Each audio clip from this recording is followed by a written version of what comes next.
You're listening to Gamers Chat Podcast. Welcome to Gamers Chat Podcast, where we have the off-the-wall conversations about technology and video games. We will take our topics and chat about them in the most opinionated way possible. Just like the name of the show, we are gamers who love to chat about the most recent news we can find about technology and video games. In today's episode, Sony is slapped with a nearly $8 billion lawsuit. Today, we are bringing you a brief overview of what to expect from the Game Awards. This is episode 6. Your host for the day is the most vile and despicable being in the universe. Even Lord Frieza bows down to him. Here he is, Lord Short Doggy 626, aka Darren. Bow to I'm your co-host for the day, the Prince Vegeta of the show. That will bow down to no one. They will bow down to me. I am Prince Lunar Knight, aka Jacob. I love it. Oh, so, Jakey, are you ready to hop right into this? I'm as ready as ever be, man. All right, so let's go ahead and start. Let's go ahead and rip the Band-Aid off on this one. Then we're going to start with the whole Sony and that $8 billion, well, nearly $8 billion. It's $7.9 billion. So I just want to go ahead and, clarify that because I don't like giving, misinformation. But so a while back, Sony stopped allowing I guess third party. Would you call it third party websites? Websites that's not their own. They stopped allowing websites that's not their own, from selling their digital products like their games, their subscription, their games, their microtransactions, stuff like that, right? And I guess both of those out there in the UK ain't very happy with it because apparently the prices don't make sense because they got a monopoly over there. I mean, they got a monopoly all over the world, to be honest with you. But so right now they're being sued by the UK gamer base for $7.9 billion on, the whole thing with the gaming price, with the price of digital games, which, to be completely honest with you, Jake, I'm not gonna, I can't lie when I say this, but I think this should have need to happen. This should have happened a couple of years back. It's just, how can I put it? I don't know. It's just a bad practice. It's like to make it where your website is the only website we're able to go to, and then that gives you the ability to keep the price of your digital games much higher for much longer. Like for example, Moon, did you know that Destiny, the complete edition, is still $59.99? No, I did not know that. Yes, that game has that. We're at Destiny 2. Destiny 2 is not a free to play game. Ain't no way in heck the digital version of the digital complete game of Destiny 1 should still be that price. So with this lawsuit, if the UK player base actually wins this, one, that's gonna be a hefty dent. And that's what I can't say hefty. It's gonna be a noticeable dent, and Sony's overall net worth. But also, it should start. I'm hoping that it would start a trickle effect. You know what I'm saying? Because heck, I'm hoping that this what will come out of this if they win it. If the court decide that the UK player base has an argument and that Sony is in the wrong for this. Well, I'm hoping that when Sony first and foremost, it would start allowing other websites like Amazon, Walmart, or like other websites start selling this stuff, but also that instead of having to wait until for sales to get their older digital copies for a decent price, that those prices would just start going down, like how the physical copy does, like how physical copies does over time. And I'm hoping that that would not just trickle, not just come out of it with Sony, but also with Microsoft and Nintendo. Okay. I mean, I get what you're saying. I mean, I look at this and I'm not seeing the real argument. Now, do I agree that, digital copies should, constantly be the same price all the time, or have limited price cuts? No, I think, I do agree that, if a game is at a certain age and a certain point in time, that it should have a reduced price to it. It shouldn't be considered full price. But, this argument that they're throwing out there is they're trying to indicate that, the company is like taking a 30% cut, and charging it towards like the developers and publishers and such like that. But the price increase on current games does not reflect that. That is true. And because of that, I mean, you're talking about the fact that, 3-4 years ago, maybe 5 years ago, like not even that long, I don't even think, but games were only, $60 for most cost, and now they've gone up to $70. That's not even a 10% increase. Yeah, no, that's like well, actually I take that back. That is more than a 10% increase. That's about a 12% increase. But overall, you're nowhere near 30% for the cost of a game for them to justify that this is an overhead of 30%, and causing higher prices. So, it doesn't really justify the means of the lawsuit. But at the same time, I get it. It does make it kind of seem unfair for, the idea of thinking that Sony should be the only place that you can buy digital copies of their content.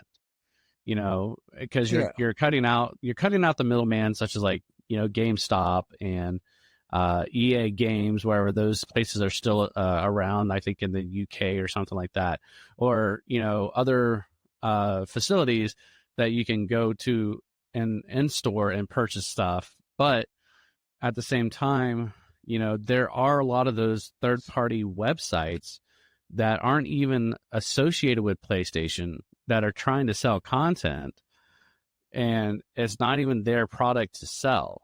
Like they don't even have the rights to sell it, but yet they're still trying to sell it. Yeah, like I'm not gonna say it. That's how. Like I told you before we started, like I said, that's kind of how my sister was able to secure that copy of Call of Duty for me for the PS. Yeah, for the PS5. And that's the point. So, for them to sit there and be like, not going to happen. We want to monopolize on it. It's not monopolizing as it is a protection. I think it's more of a protection of their product. But, but again, if you think about it, and I know we've discussed this before in previous episodes where we've talked about the prices of video games and how we feel like it's unfair that they've gone up. But now that you think about it, if you take in consideration of the past of like back when Super Nintendo was around and Sega Genesis, those game prices were all over the place. And those game prices were always above $60 or more. Yeah. So there was no consistency. Now, for these games to have gone up because of inflation, I understand. And does it seem fair? No. But gaming is not a necessity. It's a hobby. It is, Yes, you know, exactly. it is not a lifestyle. It is a life choice. Exactly. So in reality, I mean, for prices of the games just to go up a little bit like that, do I like it? No. Do I think it's fair? Some, maybe not as much. You know, should they have gone up more than 10%? Not really. I don't think so. But all in all, do I think that Sony should actually lay off the cost of the digital games and allow the games to actually come down in price based on age? Absolutely. Yes.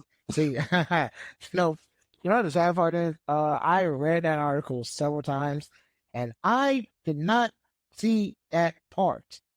Brain was like, yeah, all of that, this one little article, this one little section right here is going to destroy your whole argument. So we're going to just omit that for your mind. We're going to admit it. But you know what? You're not wrong. Because if that is the base of the argument, yeah, I'm sitting here thinking like, well, to be honest with you, in all honesty, for a game like that, for these older games to still be that brand new price, I mean, yes, that mess need to come down. I mean, dude, once again, you know how much Mortal Kombat 11 is right now, and because Sony got the end of the year sale going on. Know how much the game is right now? Brand new, the digital, complete edition. $48. $4.99. $4.99. $4.99. Oh, good thing I already have it. Same here. But like, oh, that's just crazy. That is just bananas. But yeah, in all honesty, it's like, if that's what they're trying to go for, which honestly, now I feel a little bad. Now I feel a little bad because knowing that I don't think they're gonna win this. Recording. Like, I don't think they're gonna win this. I unfortunately don't. Well, I mean, they'll see what happens in the near future, but it's but like I said, I don't see there's a whole lot of ground to stand on this, for them to stand on this with this lawsuit. I wish them best of luck. Good luck to them, and hopefully, something will come out of it. But I mean, Sony's been trying to get this thing tossed out for, from the beginning. So yes, like because this is like what, I want to say over a year old now, something like that. Yeah. So they definitely trying to get it tossed off. I mean, in all honesty, it's like I've been saying and telling people since the price of these games went up. In all honesty, we're just at a point where you gotta pick and choose more carefully on what you're gonna buy. That's it. That's really the long and short of it. It's like you can't just buy any title really now because you might not like it. And Sony, there's one thing I do wish Sony would kind of address is their return policy, because I'm not sure if this like was across the board, but Sony is strict about their return policy. I mean, they are strict. I mean, you gotta come up with a good ass sob story to get them to be like, okay, let me give your money back.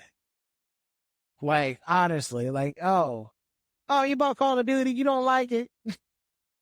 You played for more than an hour, boo-baloo. What, 2 hours? Was it 2 hours? 2 hours deadline? Usually, you gotta play more than 2 hours. Oh, that's too bad. You played longer than 2 hours. You played more than 2 hours. You can't get your money back. Enjoy the game. Yeah. So, but that's, I mean, like I said, that is what it is, and hopefully things will pan out, for whatever side,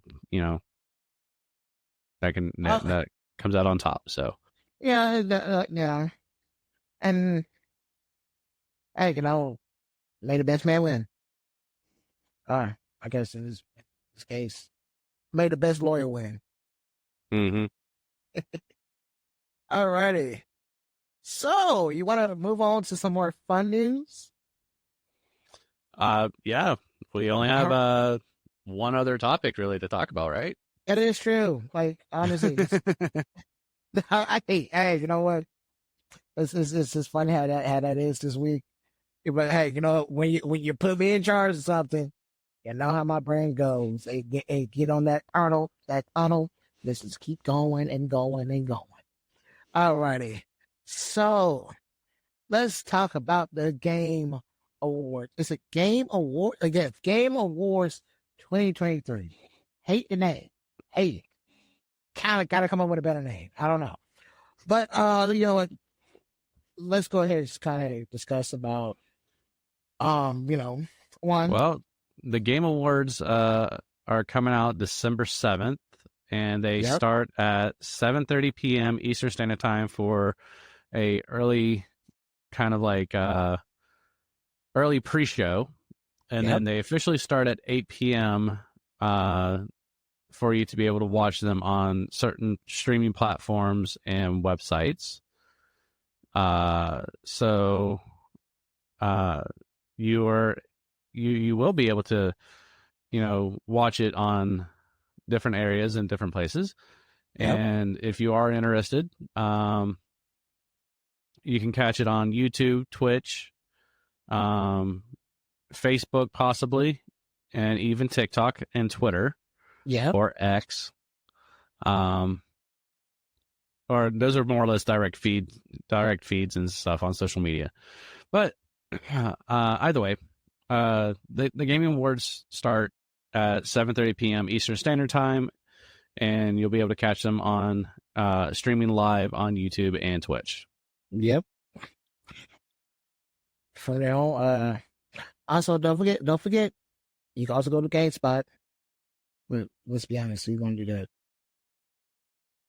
Not knocking GameSpot, I'm just saying. I mean, are you gonna watch it this year? I don't know. It depends if I remember. I'm gonna remind you. Come on now. I'm not that cold hearted, Jacob. But ain't it crazy that he actually beefing up security this year though? No, it's not a surprise. But I don't get it. What happened?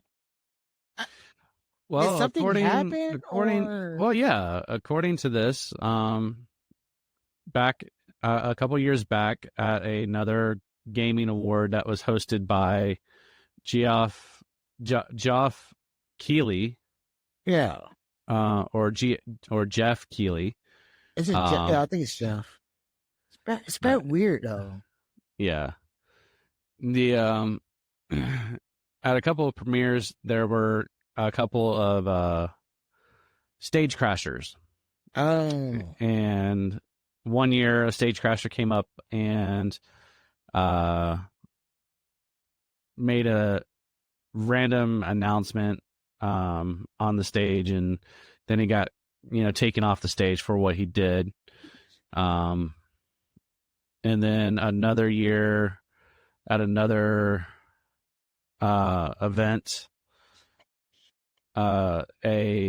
two attendees crashed the stage, and one of them made references to the Game Awards intruder that happened previously, and the other one made a reference to Grand Theft Auto 6. Oh, okay. I see a pattern here. I see a pattern here. Kind of saying this guy did it, so we're gonna do it. This guy did it, so we're gonna do it this year. It's like, okay, I can understand the beef and security. See, I didn't know that because when it came out to the Game Awards show, the show itself. Honestly, it was for me, what was important for me was honestly, some of the nominees categories we'll be talking about tonight a little bit. It's I never really just watched the whole thing from start to finish. Which, you know, I might actually do that this time around. I might actually do that this time around. But Yeah. It'll be a good 3 hours to watch. heck yeah. But you know what though? This is crazy. It's crazy that they're removing the whole world premiere label from I guess the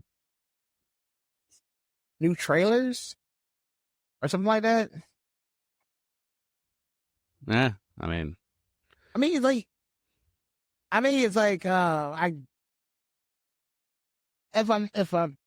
if I'm getting the reasoning behind it right, it makes sense. But at the same time, it's like,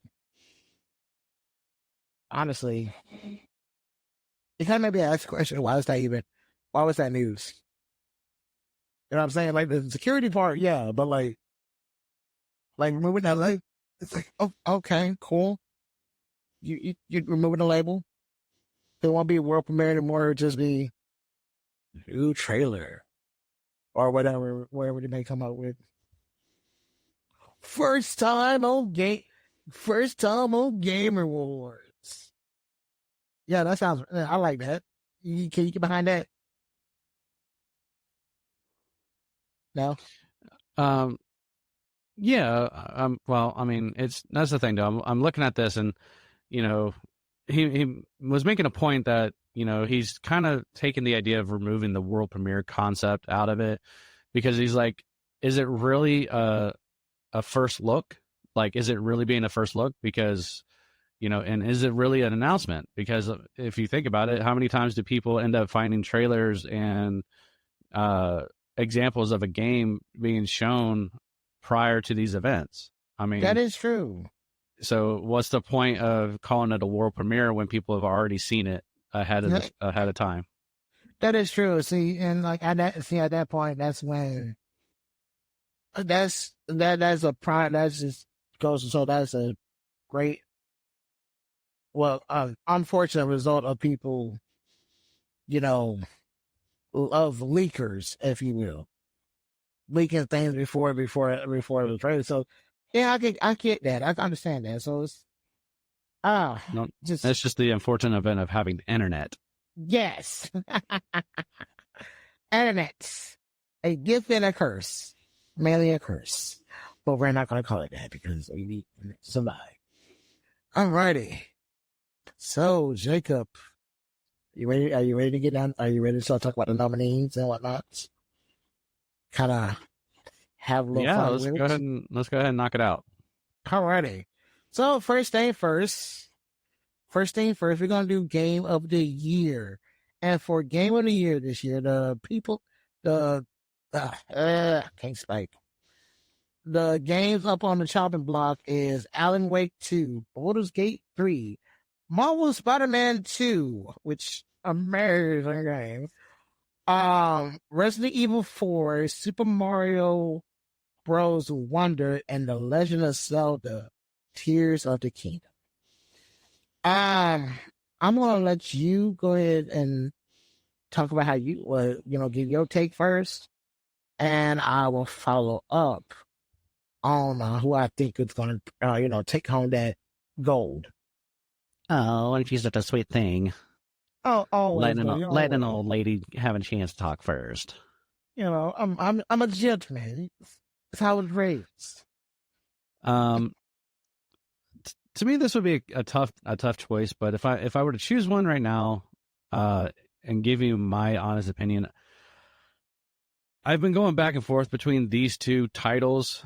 But I think in the long run, because of longevity and the length that this game has been out and the love of this game so far, I'm probably going to give it to Legends of Zelda: Tears of the Kingdom. Really? Yes. Oh, wow. Oh, that's dang. That's out of left field. I ain't gonna lie. I was honestly thinking you were gonna say more Super Mario Bros. Wonder. Well, that was the one. That was the other one that I was going back and forth with, but it just recently came out. Really? It's been hit. It's been a hit. People have loved it. It's a good game. But I think based on the fact that the longevity of The Legend of Zelda Tears of the Kingdom has been out, people are still playing it.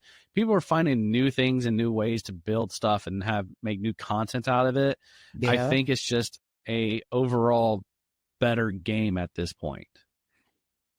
You know what? Okay, I will give you that one. God dang it! Oh wow, that actually actually made me kind of start rethinking my choice because for me when it came down to this category, I took into consideration several things. One, one on release, how well does it play? Like how well was on release? Was there a lot of bugs? Did the game draw me in, or did the story alone draw me in? Right? Because I've looked at a little bit of Alan Wake 2. I've looked at a little bit of Baldur's Gate 3. I have played Marvel Spider-Man 2. And I mean, everybody knows Resident Evil 4. When it comes down to, Super Mario Bros. Wonder and Legend of Zelda Tears of the Kingdom, I still haven't beat Breath of the Wild when it comes down to Legend of Zelda. So, from what I've only seen is these amazing combination creations that people have made, like people have created in this game, right? Mm-hmm. But and with Super Mario Wonders, I'm sorry. Here's the thing: it's a Mario game. Mario game slaps.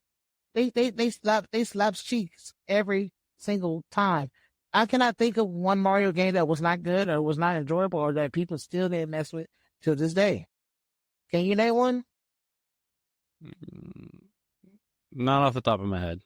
Like seriously, but see the thing is like, for me, we cut out the best Nintendo game. We cut out the best Nintendo game or Game of the Year Nintendo game. Yes, Legend of Zelda Tears of the Kingdom.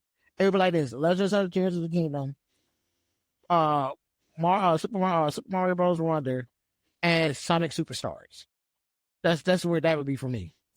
But when it came out the Game of the Year, I want to say Marvel Spider-Man 2 so bad. I enjoyed the game. I loved the game. I loved everything about the game. Everything about the game was just enjoyable. You know what I'm saying? All right. Just pick a game. Don't be biased. Pick a game. That's what I'm saying. But to be completely honest, and in my opinion, Resident Evil 4 is out already because it's not a brand new game. It's a remake. That's a little biased. But if I have to be completely honest, Baldur's Gate 3 is Game of the Year. Is definitely Game of the Year. Because one, Baldur's Gate 3 has an amazing story. It has that power. It has the whole power of choice, and your choice ultimately shaping your overall experience in the game. You know what I'm saying? I get it. To something as little as, hey, who do you want to romance to? Is something as big as, all right, should I kill this person and let them live, or should I take this amulet or power, or should I throw it to the abyss? You know what I'm saying? Mm-hmm. And it's like, from what I've seen, I watched a full playthrough, which the first playthrough I watched, dude, that's a long playthrough, bro. That's a long playthrough. Mm-hmm. And the fact that, like I said, different choices, different paths, different actions, it has replayability out the wazoo. You know what I'm saying? Marvel Spider-Man, good game. I enjoyed it. It was fun.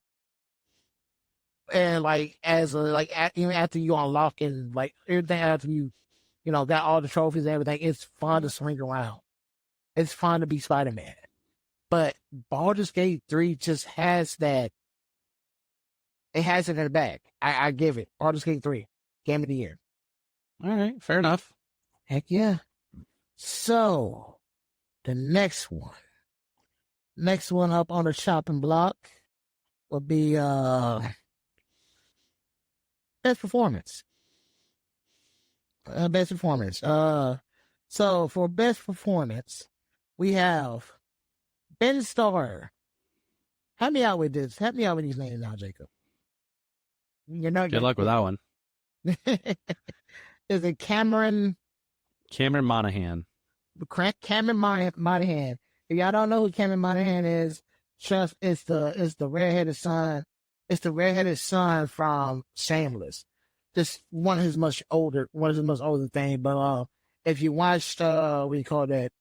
If you watch the most show Gotham, you'll know him as the Joker. But if you play Star Wars, Star Wars Jedi Survivor, or Fallen Order, he's Cam. His Cal. Is it Cal Kiskis? I didn't play the game, so I don't know his character. He's the main. He's the guy you play as. And does he give a good performance? Oh, he gives a freaking phenomenal performance. Also, let me backtrack because Ben Starr is he voiced the main character for Final Fantasy 16, the latest Final Fantasy 16.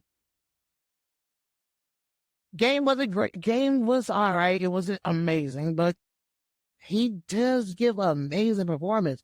And Idris Elba candidate number 3, Idris Elba from Cyberpunk 2077, Phantom Liberty. I'm sorry, it's Idris. It's Idris. Come on, that's not unfair. It's he's a good actor. He's a good actor. He gives a great performance no matter what he do, no matter what roles he plays. You know what I'm saying? Did you know, Jacob? Did you know this man is from the UK? Yes. I didn't know that until a couple of years ago. See, I always I first came across him from The Wire. I didn't know homie was from the UK at all. He's just boom that good. And let me out with here. Is this Melanie Libbard? Melanie, what? Say that again. Melanie Libbard. Melanie Libbard. From Alan Wake 2. I can't really say much on her. And then there's Neil Newbon. Newbon. And that's Baldur's Gate 3. And then Yuri Lowenthal from Marvel's Spider-Man 2. Yeah, okay. It's just awesome. All right, Jake, go first. You go first with this. I'm going to give it to Cameron Monaghan for Star Wars. Cameron. All right, for me, Idris, I love you, bro. You're cool. But I got to give it to my boy Yuri. I got to give it to him. He is among, in my opinion, his voice is among the most memorable Peter Parker voices I've heard in a good while for any kind of animated or game wise. He is Peter Parker, and the fact that he plays Smoke in Mortal Kombat 1, it's just awesome to hear his voice. It is. He gave a amazing performance as Peter Parker. It's not just in Marvel Spider-Man 2, but in the first one, and in Miles Morales. It's him. He's the guy. Best performance. There you go. Yuri, you got this. If you don't get this, I don't know what to say. I don't know what to tell you. You was robbed. There we go. All right. Well, I give it to Cameron because of the fact that I believe that most of the actual stage work he did himself. Like, he was the model for the character.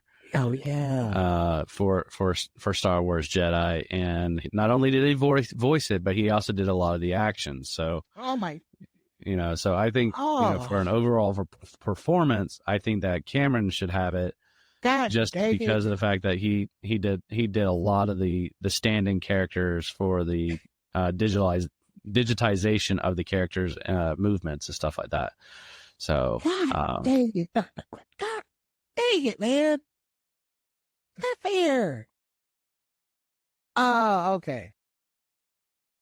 Well, those are our choices. Yours is Yuri. Mine's a Cameron. I gotta change it though because you make a good point. No, you can't change it now. You made I got that. You made a good point there. You made a freaking good point there. I had to give that. I gotta give you that because honestly, yeah. Him like I'm sorry. I acted doing their own stunts and stuff like that. In my opinion, it just adds extra depth into the overall performance. You know what I'm saying? Well, even if he didn't do the modeling work, which I'm pretty sure he did. I mean, he does a lot of Star Wars, goofing off and whatnot. Like he plays around, learning how to use a Jedi lightsaber. I think he's done even Jedi lightsaber training and stuff like that. So, I mean, like I said, because if I'm not mistaken, like, and now I kind of want to go. Now I want to go back. I kind of want to go and play this and play Survivors, but yeah, because like in Jedi and Star Wars Jedi Survivors, they have I think maybe 4 to 5 different stats. Mm-hmm. And yeah, that's him all day. The movements, the gameplay, how the character move, that's him all day. So yeah, I get like, god dang, I gotta get in that one. But hey, just throw this out there. Ben Starr, for a Final Fantasy character, you was, you gave a good performance, but about it. Mm-hmm. All righty. All right, what's the next category? All right, the next category. Best fighting game. Best fighting game. Best fighting game. Yeah, my brother. All right. Well, I'm going to give this one to Street Fighter 6. Street Fighter 6 right off the rip? Right off the rip. And all really? right, I'll back it up. Let me announce it. The category is Best Fighting Game. And the nominees are God of Rock, Mortal Kombat 1, Nickelodeon All-Star Brawl 2, Pocket Bravery, and Street Fighter 6. You had the Street Fighter 6. You know something? And I go with Street Fighter 6 for the best fighting game for this year so far. You know something? I can't disagree with you on that. Like, I like personally, I can't. Don't get me wrong. Like, I love Mortal Kombat 1. I have been enjoying the heck out of that game. I have. But you haven't even heard my reasoning yet. Well, let's hear it. I'm sorry. Let's go. Let's hear Just it. jump right in. I can't even argue with you on this one. I'm like, I haven't even given a reason yet. Come on. Let's hear your reasoning, dude. All right. Well, with Street Fighter 6, yeah, obviously they made some major updates to the way the game plays and the story and everything else. You've got customization, which a lot of people wanted it, but you get to create your own character, and you get to customize your own character, and you get to choose the fighting style, and learn all the different techniques from different characters. The different main characters in the game, and so you get to have that personalization in the game this time. And now, does it take away, in my opinion, from the original Street Fighter concept? Yes, but at the same time, they never left it. Yeah. Mainly because of the fact that when you actually fight, in most of your battles, I mean, when you're doing a storyline, you're fighting as your character that you customize. But when you do fight characters, versus other players, you're not playing with your character. You're using actual main characters that you're fighting with. So they didn't take away. They added onto the concept of Street Fighter for this year. Exactly. For this concept. But at the same time, like I said, I think what really did it for them is the customization for this game, the personalization for the game, and the fact that they actually allowed you to have the ability to do more than just be a basic fighting game. True. And also, I just want to add that you can, like, I just want to add too that with Street Fighter 6, with the I think it's arena mode or with the arcade room, you can actually play with your created character by going down in the middle of that room and hit that cause that acts as your stage. And brother, let me tell you this. Let me just tell you this. Some of the combinations, like one with the fighting stance, like let's say like with Ken's fighting stance, we use Hadouken, freaking, let's say fucking Zangief grab, like command grab. I have seen some nasty, but badass combinations of different characters, like classic Street Fighter characters, moves and like move sets and skills, like freaking mashed into one character that will leave you like, wow. And it's like, it's fun. It's like, it's just fun. It's very fun. And the thing is, the cool thing with these matches and with your creative character using like another character's fighting style is that it's not 1-to-1 with that character's fighting style. It's like you're not completely a master of it, which keeps the uniqueness to the actual character. But I also add that that little difference into overall. So yeah, god dang, I can see your reason. I can understand your reason. I love your reasoning. I can't argue with that. I cannot argue with that at all. Also, just gonna put this out there too. With Street Fighter 6, Street Fighter 6 did something that none of the other games have done. That none of the other games that's up for best fighting game has done. And that is give new players a simplified button layout for them to easily get into the game. You know what I'm saying? Mm-hmm. And you remember when I stood with that when I first experienced it. Mm-hmm. You remember? I hated it. I did not like it. I hated it. But after the first week, second week, actually playing with people online and seeing that, okay, to be honest with you, yeah, it makes the experience a little more optimal, but it's not broken. It's not broken. Right. It's like, the modern controls is not broken. It's just a more streamlined version of the classic controls. You don't have, it's like the only thing is with the classic control, you have full access to everything in that character's kit, right? Where with the modern controls, it's what's more optimal for how that character plays. Mm-hmm. You know what I'm saying? Yeah. So you're like, you is a trade off of ease with ease of use, like because your trading was your arsenal for ease of use. But dude, people still whoop ass with modern controls. Yeah. So what's your choice? Honestly, I was gonna say it was gonna be between MK1 and Street Fighter 6. But I gotta agree with you. I gotta go with Street Fighter 6. Don't get me wrong. I enjoyed MK1. MK1 is amazing. The story is great. Combat is great. But for somebody who was most recent, somebody that coming fresh off the heels of MK11, right? Mm-hmm.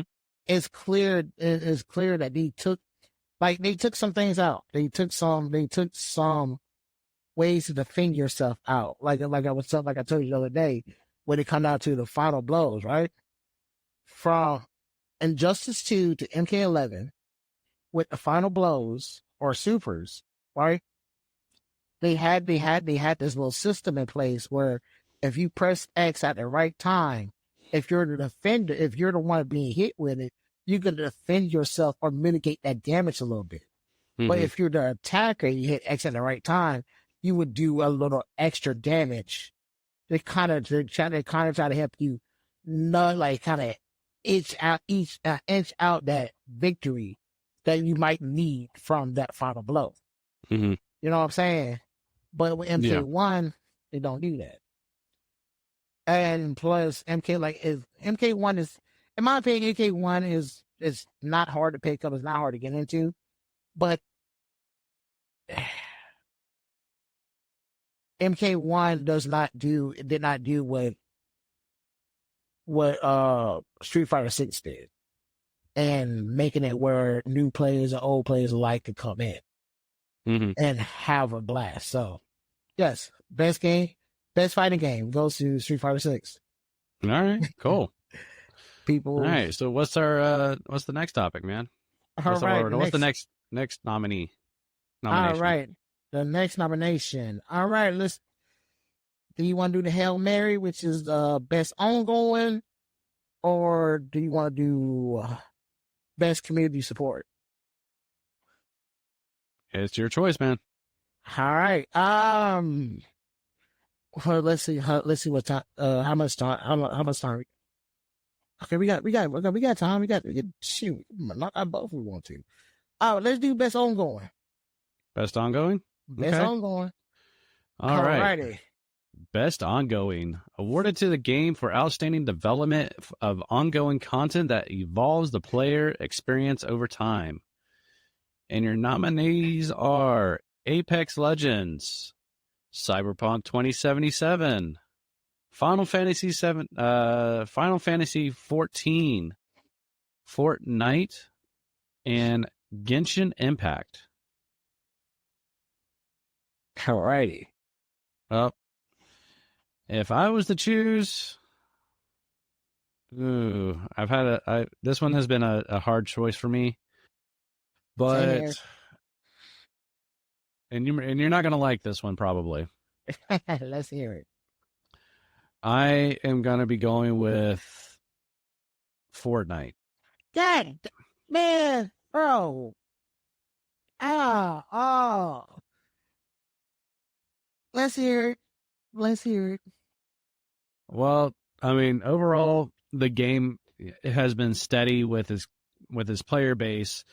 At the same time, when things have started to kind of go downhill for them and whatnot, they've always found a way to kind of bring more players back by doing like the no build, battle royale, and then recently they kind of brought back the OG maps from the first generation of the game, which a lot of the nostalgic players were like, oh my god, and they just came back and started playing again. And a lot of people just like that. So I mean, they did things that people were asking for and looking for, and I feel like they kind of just are listening to their players, and bringing what the players want into the games, steadily, but not impulsively. But they're doing things to constantly bring the game back to life to keep that player base going, and they're giving the players what they want so they have a better experience overall. Though I don't like you right now. I don't. You know why? Why? Because if you're going to agree with me, if you think that's the same choice you're going to have, I completely agree with you. I was thinking like there's nothing not to like. It's just, all you got to do is be like, you know what, that's my choice too, and like it absolutely is my choice. It's like, because to be honest with you, I was thinking about this last night, right? And don't get me wrong, Apex Legends, I don't play the game like that. I mean, I hear about the updates, and I do pay attention to that stuff. But honestly, out of all these nominees here, nobody's touching for it. Nobody's touching for it, right? I mean, Cyberpunk 2077. I'm sorry. The thing is with Cyberpunk 2077, it came out a mess. You know what I'm saying? That that freaking literally was that messed up CD Projekt's reputation. So they had no choice but to fix this game and to improve it and make it better. He had no choice but to do that. Because if they didn't, whenever the next Witcher game came out, they wasn't gonna have that same success that Witcher 3 had because of how badly Cyberpunk was handled. And with Final Fantasy 14, I mean, don't get me wrong. I mean, they're still going strong. Final Fantasy 14. I haven't played it. I haven't messed with it. I haven't touched it in a while, but I do stay up to date of what's going on, and they do a good job. But like you said, with Fortnite has been a constant. It has been constant with everything. You know what I'm saying? Mm-hmm. There have never been a moment where Fortnite was not a conversation. Where Fortnite was not a conversation among the most casual of players. Shoot, my grandma probably know what Fortnite is. You know what I'm saying? So yeah, and like you said, when that player base started to go down, you know what they did? They introduced zero build. And Zero Build, with the introduction of Zero Build, that literally brought all of the other Battle Royale players into Fortnite. PUBG, hey, Fortnite got Zero Build. Peace. It was fun. Now let me go see what this colorful place with all these different characters and whatnot got going on. What's PUBG? Exactly. But you don't know what PUBG is? Yeah. But yeah, no, like best ongoing Fortnite. And I hope it stays like that. I do, because to be honest, like I said, Fortnite is a fun game, and it's a great game for kids to play. Great kids or adults alike. Mm-hmm. Yeah, I hope they keep going strong like that. Yeah. Alrighty. Last but not least, best community support. All right. Best community support. Recognizing a game for outstanding community support, transparency, and responsiveness, inclusive of social media activity and game updates and patches. Your nominees are Boulder Gate 3, Cyberpunk 2077, Destiny 2, Final Fantasy 14, and No Man's Sky. Well, this one definitely is a trickier one. Oh yeah. But I haven't played Baldur's Gate, and it hasn't been out long enough for me to really hear about too many issues with the game or these patches or anything like that. Yep. If I was to give my vote to one of these right now,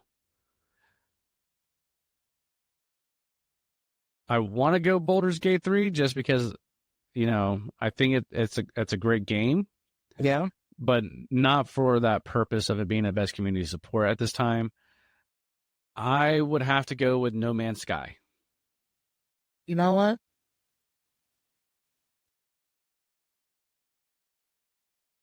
No Man's Sky.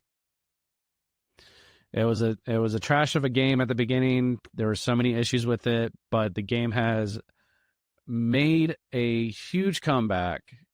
So many changes have been made, so many updates, so many patches, and all the glitches and stuff that they had have seemed to be somewhat fixed or mitigated. And the gaming experience for that game seems to have become a more enjoyable and positive environment or experience for the gamers. Unlike Cyberpunk 2077, where there's still a lot of issues going on with the game, even though they gave the game a great story and a new add-on to the game, but I don't feel as if their resolution to the games have been as strong as what No Man's Sky has been. God dang it. I guess I understand where you're coming from on that. See, for me, so there's me being involved with 4 out of 5 of these nominees. For me, Cyberpunk, once again, same argument. He had no choice. He had no choice but to fix that game. They had no choice. They could not. Their reputation would not have survived leaving the game as the way it was. You know what I'm saying? Mm-hmm. So they had no choice but to fix that game.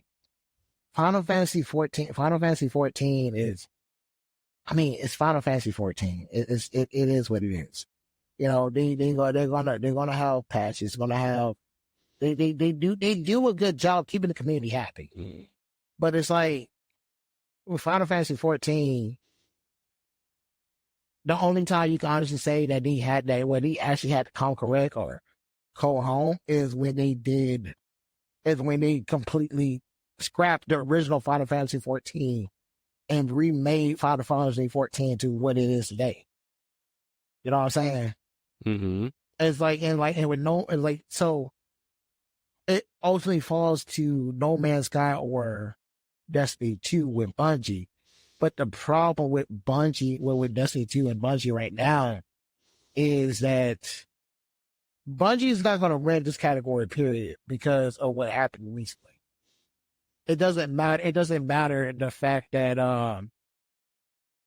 it doesn't matter that the fact that now they're listening, they're already listening, like now they're being transparent to a freaking T on, what players like, what players don't like the fact that they, took out that starter pack, at a day after the current season started.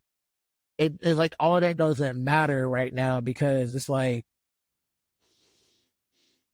the layoff and the alleged reason behind it, and that's just going the community. I was telling you and Guy yesterday.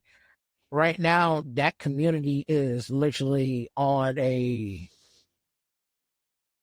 if it's not exactly what I want, we're not going to be happy with it because how dare you blame us for something?